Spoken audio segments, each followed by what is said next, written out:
अस्सलाम वालेकुम बच्चों, आप सब कैसे हैं? उम्मीद है कि आप सब खैरियत से होंगे। आज हमारा दर्स नंबर 8 है। आज हम एक नए सबक का आगाज़ करेंगे। उस सबक का नाम है अल्लाह का एहसान। तो सबक का आगाज़ करने से पहले मैं आपको इसकी कहानी सुनाऊंगी। तो आप क्या करेंगे? जी हाँ, आप सब अपनी किताबें बंद कर देंगे और फिर मैं आपको इसकी कहानी सुनाऊंगी। हमारे सबक का नाम है अल्लाह का एहसान।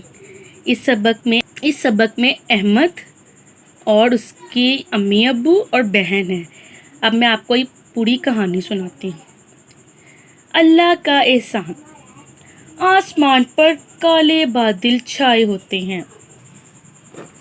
देखते ही देखते बारिश शुरू हो जाती है। आपको पता है ना, जब बादल छा जाते हैं तो उसके बाद बारिश होती है। बारिश जब होती है तो हर तरफ पानी ही पानी हो जाता है। अहमद को स्कूल से छुट्टी होती है। अहमद का दिल करता है वो भी बारिश में जाए, तो वो क्या करता है, एक कागज़ की कश्ती बनाता है और फिर उसको पानी में बहाता है।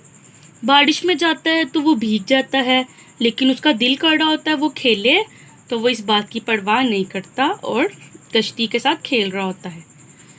अचानक उसकी अम्मी उसको बावर्ची खाने की खिड़की से देखती हैं और कहती हैं, अहमद बेटा, मौसम बदल रहा है, बारिश में मत खेलो। अहमद अपनी अम्मी की बात भी नहीं सुनता। फिर अहमद को बुखार हो जाता है। अम्मी जान अहमद को कहती हैं, आपको बारिश में नहीं जाना चाहिए था, देखें तबीयत खराब हो गई। अहमद कहता है, अम्मी जान, मैं तो आज बहुत खुश था कि सूरज भी नहीं निकला और गर्मी भी नहीं है, इसलिए मेरा दिल कर रहा था मैं अभी बारिश में भीगूं और कश्ती बनाऊं। अम्मी जान अहमद को बताती हैं, बेटा, सूरज का तुलू गरूब होना और सर्दी गर्मी का मौसम अल्लाह ताला की नेमत है। अब आपको पता है नेमत क्या होती है? नेमत हर वो चीज़ होती है जो अल्लाह ने हमारी आसानी के लिए हमें दी है। अब कुछ नेमतें हम उन्हें छू सकते हैं और कुछ अल्लाह ताला की ऐसी नेमतें हैं हम उन्हें छू नहीं सकते। जैसे आपके हाथ पाँव अल्लाह की नेमत है। आपको पता है हाथ की मदद से हम लिखते हैं, पाँव की मदद से हम चलते हैं। अब इसके अलावा वो नेमतें जिन्हें हम छू नहीं सकते, उसमें सूरज है, चाँद है। सूरज का कितना फ़ायदा है, सूरज की वजह से पूरी कायनात रोशन है। सूरज की रोशनी से फसलें पकती हैं। तो अहमद की अम्मी उसको बताती हैं कि सूरज अल्लाह ताला की नेमत है। अहमद कहता है, अम्मी जान, लेकिन गर्मियों में तो बहुत धूप होती है सूरज की वजह से, इसलिए मेरा दिल करता है सूरज मियाँ आराम ही करें और मत निकलें। अहमद की अम्मी जान उसे बताती हैं, बेटा, सूरज, चांद, सितारे सब अल्लाह ताला की नेमतें हैं। अल्लाह ताला ने इस दुनिया में किसी चीज़ को बेकार पैदा नहीं किया। अब जैसे मैंने आपको बताया था कि कुछ नेमतें हैं जिन्हें हम छू नहीं सकते, तो अहमद की अम्मी भी उसे ये बताती हैं, बहुत सारी नेमतें ऐसी हैं जिन्हें हम छू नहीं सकते, मगर वो इंसान और ज़मीन पर बसने वाले हर जानदार के लिए बेहद ज़रूरी हैं। फिर अहमद की बहन नादिया भी पास बैठी होती है। वो कहती है, अम्मी जान, वो क्या नेमतें हैं, आप हमें बताएं। अम्मी जान फिर बताएंगी, सूरज अल्लाह ताला की बहुत बड़ी नेमत है, हम उसको छू तो नहीं सकते। अब सूरज का फ़ायदा क्या है? सूरज हमारी ज़मीन को रोशनी और हरारत बख्शता है और ये हरारत इस ज़मीन को रोशन और गर्म रखती है। इस तरह हवा और पानी भी ज़िंदा रहने के लिए बेहद ज़रूरी हैं। अब भाजान भी पास बैठे होते हैं। वो कहते, बच्चों, सूरज रोशनी और हरारत देने का सबसे बड़ा कुदरती ज़रिया है। सूरज की हरारत और रोशनी की वजह से फसलें पकती हैं और जरासीम का खात्मा होता है। सूरज की हरारत सर्द मौसम में हमें गर्मी पहुंचाती है। सूरज की रोशनी में हम अपने बहुत से काम अंजाम देते हैं। बेटा, आपको पता है ना, कायनात में सारी रोशनी सूरज की वजह से है। इसके अलावा कोई ऐसा जरिया नहीं है जिसकी वजह से कायनात इतनी रोशन हो। अब आपने इसका एक मजमून भी याद किया, सूरज, उसमें भी मैंने आपको सारी मालूमात दी थी। फिर अहमद की बहन नादिया कहती है, अब्बा जान, क्या सूरज के अलावा भी हमें हरारत हासिल हो सकती है? फिर अचानक अहमद बोलता है, یہ تو مجھے بھی پتا ہے کہ حرارت کیسے ملتی ہے. جیسے میں سردیوں میں گرم کپڑے پہنتا ہوں، رضائی لیتا ہوں، کمبل لیتا ہوں تو مجھے گرمی لگتی ہے، تو اس سے ہمیں حرارت ملتی ہے. نادیہ کہتی ہے جی بھائی ہمیں ہیٹر سے بھی تو حرارت ملتی ہے. جی بھائی ہمیں ہیٹر سے بھی حرارت ملتی ہے، اور جب میں اپنے دونوں ہاتھوں کو رگڑتی ہوں تو تب بھی میرے ہاتھ گرم ہوتے ہیں اور مجھے سردی کا احساس کم ہو جاتا ہے. احمد کہتا ہے ماچس کی تیلی جب ہم جلاتے ہیں تو اس میں سے بھی چنگاریاں نکلتی ہیں، کیا وہ بھی حرارت ہے؟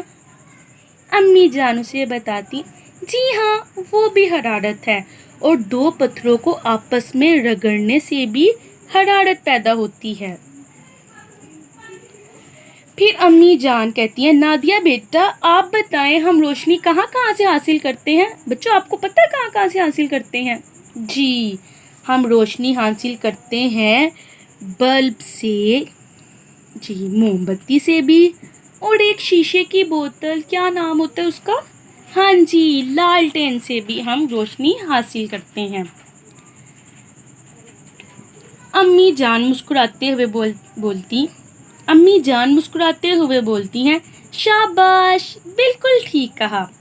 اللہ تعالیٰ نے ہماری سہولت کے لیے زمین میں بے شمار نعمتیں عطا کی ہیں. ہمیں ان تمام نعمتوں کے لیے اللہ تعالیٰ کا شکر ادا کرنا چاہیے. دونوں بچے خوش ہو کر کہتے ہیں الحمدللہ. بیٹا آپ نے پڑھ لیا نا اس کہانی میں کہ اللہ تعالیٰ کا ہم پر کیا احسان ہے، اس نے ہمیں اتنی زیادہ نعمتیں دی ہیں. اب آپ کو اس کہانی کی سمجھ آ گئی ہوگی. اب میں اس بارے میں سوالات کرتی ہوں. اب ہمارا پہلا سوال ہے احمد صحن میں کیا کر رہا تھا؟ احمد صحن میں کاغذ کی کشتی بنا کر پانی میں بہا رہا تھا. احمد کو کس وجہ سے بخار ہو گیا؟ احمد کو بارش میں کھیلنے کی وجہ سے بخار ہو گیا. Very good. اب ایک اگلا سوال ہے اللہ تعالیٰ کی کون سی دو ایسی نعمتیں ہیں جنہیں ہم چھو نہیں سکتے؟ ہاں جی سورج، چاند. Very good. سورج کے طلوع اور غروب ہونے سے کس بات کا پتہ چلتا ہے؟ سورج کے طلوع اور غروب ہونے سے اللہ تعالیٰ کی قدرت کا پتہ چلتا ہے. اب ایک سب سے اہم سوال، سورج کس چیز کا سب سے بڑا قدرتی ذریعہ ہے؟ سوچیں. جی سورج روشنی اور حرارت دینے والا سب سے بڑا قدرتی ذریعہ ہے. اتنا آسان سبق تھا، ہم نے کہانی سنی اور جلدی سے اس کے جواب بھی دے. آپ نے کہانی سن لی، سوالات کے جوابات بھی دے دیے ہیں. اب ہم اس کے الفاظ معنی کرتے ہیں. تو آپ نے جماعت کا کام اور تاریخ لکھ لی. پھر سبق کا نام اللہ کا احسان، الفاظ معنی. پھر اس کے 5 الفاظ معنی ہیں. آپ لائن چھوڑ کے کام نہیں کرتے، کام ختم ہوگا تو پھر اس کے نیچے ہم لفظی گنتی لکھیں گے. آپ نے ایک لفظ کو 2 مرتبہ لکھنا ہے. چلیں اب الفاظ معنی کرتے ہیں. اب ہمارا جو پہلا لفظ ہے وہ ہے فوراً. تو فوراً کا کیا مطلب ہے؟ فوراً جلد ہی. جلد، یہ جیم کا شوشہ ہے، یہ ہی. آپ نے لکھائی کا خاص خیال رکھنا ہے. پھر اس کے بعد اگلا لفظ ہے چنگاریاں. تو چنگاریاں آگ کے شعلے، الف مد اور یہ کاف، آگ کے شعلے، شین کے 3 شوشے، یہ آئین، یہ لام اور یہ بڑھئے. شعلے، شوشوں کا بھی آپ نے خاص خیال رکھنا ہے. پھر سے اگلا لفظ ہے سہولت. سہولت کا مطلب کیا ہے؟ آرام. سہولت، آرام. سہولت، آرام. اگلا لفظ ہے انجام. انجام کا اخیر، شوشوں کا آپ نے دھیان رکھنا ہے. اس کے 2 مطلب ہیں تو درمیان میں وقفہ. اخیر، نتیجہ، نون تے یہ جیم اور ہے، نتیجہ. اگلا لفظ ہے عطا کرنا، دینا. دال، یہ نون الف نا دینا. لفظی گنتی کے ہم نے 25 تک لفظ کیے تھے، اب ہم نے آج 26 کرنا ہے. تو 26 کا 6 بے یہ 1 2 3 سین کے سوچے 26. یہ 6 کے نقطے، یہ بے، یہ اور یہ سین. آگے 27 سین تیلف تا حمزہ یہ 1 2 3 27. اس کے بعد ہے 28. اگلا لفظ ہے 28. تو الف